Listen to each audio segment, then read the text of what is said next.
Right mga idol, gusto ko lang i-flex ulit itong motor na to. Ang motor na to ay nagda-drop yung voltage niya. Nung chineck up ko siya mga loads, talagang napakababa ng voltage niya. So hindi pa umabot ng 10. Nung binaklas ko yung kanyang stator mga idol, so pinalitan pala nila ng stator na replacement yung kanyang stator, pares na pala siya. So, kasi ang sabi daw ng may-ari ay sira yung stator. Shoutout sa gumawa, sira. Pero ito yung kanyang original. Wala namang indikasyon mga idol na sira siya kasi wala namang dito. So gagawin natin ay yung mga ganitong stator na nabibili, talagang mababa talaga ang charging system nila. Alam nyo kung bakit? Itong mga stator na nabibili ay coated copper lang siya, aluminium coated copper, kaya hindi talaga siya magandang mag-charge. So gusto nyo ng replacement, either magpa-rewind na lang kayo ng stator kaysa bumili kayo ng replacement. Ngayon, ibabalik natin itong kanyang original at titingnan natin kung mas maganda ba yung charging niya.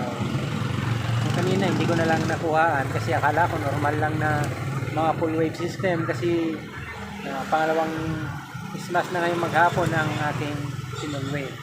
So kakaiba ng kaso nito kasi kahit naka-fast charge siya ay hindi pa rin stable yung kanyang charging system. So ito, babalik yung stock, yung original niya at ipo-full wave natin. Malalaman natin kung sira ba ito o hindi. After natin ma-full wave, then babalik na natin siya. So pag ako nagpo-full wave mga load, ay diretso ko nang pinapalitan yung mga wire. Kasi nga napaka-importante nito pagka nagpo-full wave. So yun, kakabit ko na muna, then mamaya testing tayo kung effective ba yung ginawa natin.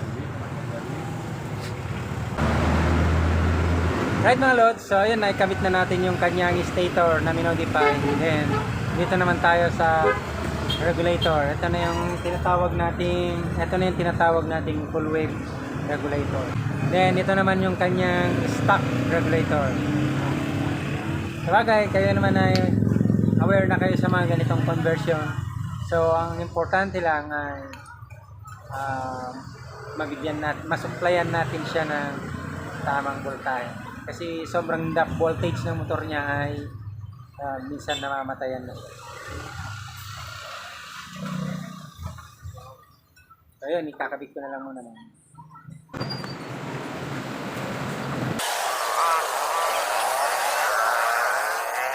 Right mga lods, so yun, may balik na natin.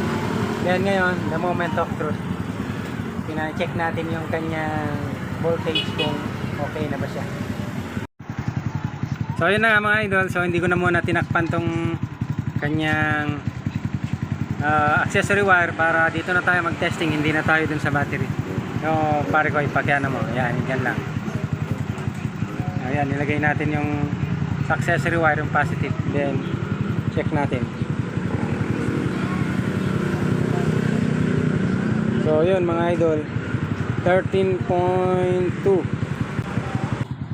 Yung kanyang problema ay nasolusyonan na din. Yun, inabot na naman tayo ng gabi mga idol.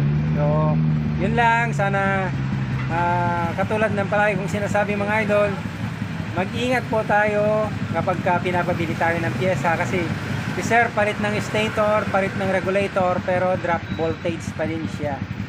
Yung nangyari.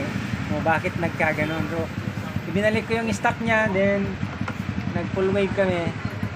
Okay na okay yung kanyang charging system. So yun lang, maraming salamat sa inyo at mabuhay tayong lahat. God bless.